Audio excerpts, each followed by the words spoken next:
Is the Private Investigator Experience podcast. I'm your host, Phil Little. On this channel, we talk about the life and cases of a private investigator, and also I look at situations both nationally and internationally that could affect our security here at home, in the places we live, the communities that we're in. There's a lot of stuff going on in the world. I'm a student somewhat of history and looking at the founding of our country and how we were founded, what it was like when I was growing up. I grew up on a farm in Missouri, starting in the 40s and 50s. Went to a one room schoolhouse, and it was God and country. We you didn't hear the kind of stuff that we have today. We were in the schools. We were taught reading, writing, and arithmetic, and science. And um, my high school was about 800 people, and when I got there, out of a one-room schoolhouse, my grammar school, and I think the only foreign language was French. That was a Midwest. I didn't even hear about or understand or the need for languages. And even when I got in the military, it wasn't there. We didn't have the race issues that are today. And I'm I've been looking a lot at how did we get to where we're at today. As an investigator, I kind of remember the State Farm commercial, the one that the guy had the disaster happen and house exploded or a car got something dropped on it, and the actor says, uh, "We've done a few things, we've learned a few things," and that's kind of my feeling with this. And it's interesting how we remember commercials; those things really work. The one with the car commercial that shows you the an accident happening and people walking away, and they say, "We lived." And every time um, hear that or think about it or see a car, I think about that commercial. And so we're products of our environment and history and experience. If we have experience in something, I believe we have a duty to share it with the public. If it's something that could help society or helps people stay safe and live a more productive life. And I want to remind us, and I'm reminding myself, I'm starting with me. I'm not preaching to you. I'm talking to you first. I'm talking to me. We've been asleep for the last 30, 40 years as our the decay, starting with our education system. Now, I've talked about this before, and I'm dwelling on it because I believe we're at a pivotal time in history. I believe there's things going on right now, and because of the ingredients that has come together. People say, "Oh, we've had these problems for years. Go back to the Roman Empire. They had all kinds of wild stuff worse than ours." Yes, that's true. And we could go down through history and see when there was disasters of unimaginable proportions, like the Holocaust with Hitler and Stalin and all these communists, China, what they did in killing millions and millions of people. Yes, and we've seen that. But there's something different going on now. And let me try to phrase it. I'm just talking off the top of my head here. I'm not using any notes. I am trying to stay connected here in a way that you can follow me. Um, we have something happening, and you can sense it. You can feel it in the air. I lived in California for a lot of years after I got out of the Air Force. I stayed there, and I was actually doing ministry things as a young guy. I was ordained to the ministry, and I was involved in youth ministry and music ministry, and um, God really took me out into the business world, saying I was to use the business as a vehicle to make him known. And that happened with West Coast Detectives International, which I took over in the 70s. And today it's 103 years old, and we're still operating. And I, um, I've watched a decline, particularly being involved. I was very involved in what was going on in the marketplace. We had clients who would come to us that had internal theft, pilferage, drug problems, and I remember those early days in the '70s.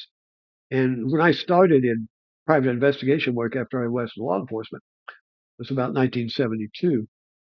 And industrial theft, pilferage was advertised at that time. Oh, it was about um, $100 million or something. It was small for the U.S. And over the years, I watched it grow to become into billions and billions of dollars. And the main thing was the decline of the personal integrity and ethics in the workforce that started coming in. I saw this in the late '70s, got into '80s. Really, we had I had 1,500 employees at one time. A lot of security people, armed security people, uniform people in a section. It was a whole different environment. I had, as I recall, one minor shooting where it actually the security officer was somehow took his gun out in the uh, break room or something, the place where he was at, shot himself in the knee. But I never had any shootings. I had at times five, six, 700 people out with guns. I didn't have any problems. There was no issues. We had a training academy. We trained the people well, and they were making minimum wage plus. You realize back in those days, minimum wage was 150 an hour. I remember 165. And when I think now, that was amazing that we had the people that because they had personal integrity and personal ethics. It wasn't like what yours is mine, what mine is mine, and I'll take whatever I can and however I can get it. And I saw that over the years. What I missed was at the same time, there was a takeover of our education system. And this was a plan, it was a purpose. I said this before, and I'll say it again. There's two things that those that want to change a free country's way of life is first take away the guns. They can never do it with armed populace, and there's no one like the United States in that area. And then the education of the youth. It is said throughout various levels of totalitarian dictatorships, where it's communist or Marxist, whatever you want to call them, or whatever, socialist, democratic socialists. They all follow these same two guidelines. And the education becomes extremely important. Their whole theory is, and I've heard this from in depth looks and even conversations with former Marxists and communists, that the plan was they needed to change a generation. And they said in one generation, roughly 20 years, if they got the young people under this woke socialist, and the purpose was in the country they were in, they would be destroying the history of the country. They would be painting to these young people, starting in kindergarten, how bad their country was, wipe out the good parts of history, and talk about all the bad stuff. Yeah, the United States wasn't perfect by any means, but we're the best there is and was in the world. And we've changed. There's no way our country is like it was in race issues or women's issues or protecting of children's issues, all these things. We have made tremendous inroads. Now, so they knew that they could take over a country if they had those two things. Well, while I was fighting crime, terrorism, after 9/11, I was all over the world fighting finding terrorists before they got here and stopping them with some special programs that I was involved in.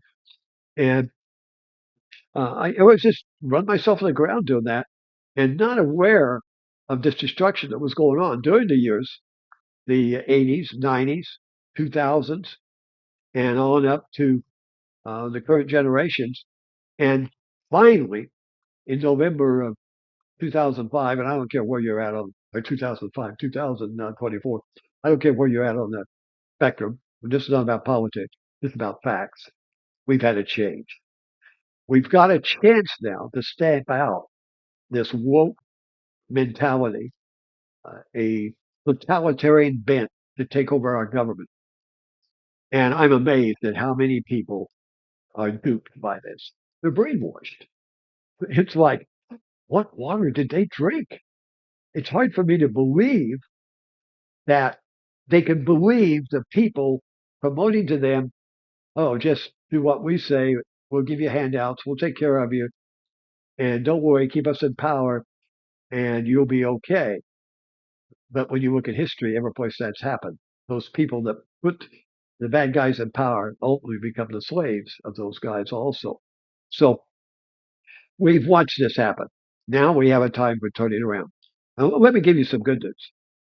You know, people talk about the Bible, and I have a biblical worldview. That's how I operate. I operate with Investigator with that. There was time and time again. I would be sitting in an interrogation of someone, sometimes a joint task force I'd have. There were times I had FBI sitting there and local police, and it was uh, we were leading because of an undercover operation we were in. We uncovered the original plot information, so we brought in the local or state or federal agencies, and every time again, I'd be sitting across the table looking at someone. We'd been talking, and I was watching the person. They were sweaty and nervous. I could watch the Adam's apple when it was a man jumping up and down, and Uh, and he kept saying, "No, no, no, I don't know, not me, not guilty, didn't do anything." Even though I had undercover reports and I had things to show that he did, I didn't want to reveal them, the undercover agent. And I would just whisper, "God, you're the chief investigator. I don't know what to ask. What do I do?" Invariably, a thought would come into my mind: ask this, and I would ask that question every time. The person would just like their face would go gray and white, and they'd say, "How did you know?" And then I'd say, okay, let's start at the beginning. You know, we know most of this. We've been putting you to bed and waking you up for many months now. But just tell me, how did this all start? And they would just roll it all out. So I believe every one of us, I don't care what business you're in, what kind of a occupation you have, you've got a God that loves you and wants to help you be successful in your endeavor, whatever it is. School teaching, I believe, wow, how much school teachers need that divine presence that they know how to deal with the difficult students and the problem getting in with their schools. They've gotten so hands tied to any discipline and rowdy, unruly young people with coming out of one parent homes or no parents in homes, um, not having any input in their life, and they're causing havoc in the schools. They get away with it. Well, that's changing also. But what's happening? The good news is, I started to say that in the biblical reports, it says in the end times, when the end of the age is drawing nigh, that evil is going to abound. It's just going to rise up with a gusto. And what makes this time, even we could say this might be end times, not like 1,000 years ago or 2,000 or 500 or 2 years ago, 5 years ago, 15, 20 years ago. Something happened in 1948 when Israel became a nation again. That was a prophecy that had to be fulfilled before any talk about the end time could happen. Now, I believe that uh, we are in that time when some things are set in motion that we could be in these end times. And the good news is not only has evil been abounding, but we have had a rising of youth rising up, pushing back against this evil wokeism and coming to God. There's a greatest move right now in these Gen Zs or all these Zs, whatever, like the 18 to 30 age, some are 13 to 25. But they're coming back to God. They're returning away from this world that's been drawing them into slavery with drugs and alcohol and sexual addictions and seeing adults around them just fall apart. So there's hope, people. So we need to keep praying. Now, the final thing here is one of my concerns. I was concerned, and I posted this in the last weeks when Israel and Iran were at its peak and everything was going on. I saw some signs. I was concerned about President Trump, and I put out some messages. President Trump, if you're listening, I was concerned that in his zest to find peace, he was going to settle with Iran in a way that would allow them to keep building and ultimately come in Israel. And I know that's part of prophecy that needs to happen. Will kind of happen, but there's a different way. I'll get into that now, but that's just for another time. So I was praying and I was voicing my concern. Uh, Stick with Israel, support them. Don't pull back in any way. This is spiritual. This is not physical. And Iran was on a spiritual bent. And sure enough, President Trump came back and took the hard line and realized that you couldn't negotiate with terrorists or people that have a religious zealots uh, look at society that they're going to have their way and destroy everyone else. So I didn't have to worry about it. Now my worry is that here we have the Russia Ukraine. Now, I know Zelensky is not a model for probably anybody to follow. There's corruption all through Ukraine. I don't know who's in or what, but I know some things that with resources I have. But here we have Russia, which is a whole lot. Put Putin and Zelensky together, and which is the worst? I think there's no question about who comes out on top, and that's Putin. So they invaded. I don't care what. Don't care what all the other things that Russia feels Ukraine is part of their country and just never. And he won't accept Zelensky as being a real leader of the country. That's why he won't meet with him. He doesn't want to give him that status. So right now, if President Trump wants peace so bad, and we all want peace, we want this killing to stop. But if it sells out Ukraine, takes and gives territory of Ukraine, tries to give it to Russia, that's a disaster. That destroys every bit, I believe, of the credibility and whatever the President Trump that he's building. He's got a track record that, wow, is next to none on what he's doing. Thank God. Praise God. Pray for President Trump. But I pray right now that President Trump will not be seduced in any way by Putin, which I think he's come to the realization that Putin talks and acts another way. But even now, Putin's not going to settle unless it's on his terms and he's gotten all the territory that he has taken. If that's the case, then we in America, the President Trump, you need to stand firm and say, then you're going to deal with us and we will support Ukraine and come against this evil that invaded them. So sometimes the easy thing to do or the thing that it's a great principle. We want to stop killing on both sides. Young men and women are being killed needlessly. But at what cost do we settle that? Do we create a bigger problem for the future? If Putin gets his way in this, he will be back for more. And it will only be a matter of time. And we will face a whole lot bigger problem. So let your voices be heard. Let me know what you think. Leave your comments on any of the platforms or email me at pi777 at gmail.com.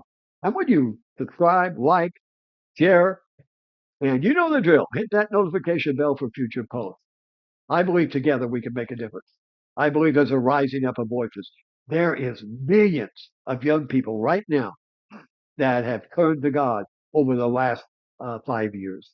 The stats, and this is stats from polling places that aren't meant or aren't Christians. They're um, the polling places that are secular, and they're showing that. So there's hope, folks. There's hope for America. There's hope for us if we stand up and let our voices be heard. Stand up, step out of the crowd, and let people know where you stand, and that we're not going to settle for evil anymore, for woke terminologies and corrupting our young people. And thank God for today of President Trump taking over Washington, D.C. What a disaster that's been allowed. And you know what? No politician, Republican, Democrat, has had the guts, had the uh, umption to take the reins of what needed to be done. But we have a president who has, and we all should thank God and support him. So until next time, be safe. May God bless you, your family. May God bless America. And remember, let your voice be heard. Share this everywhere you can.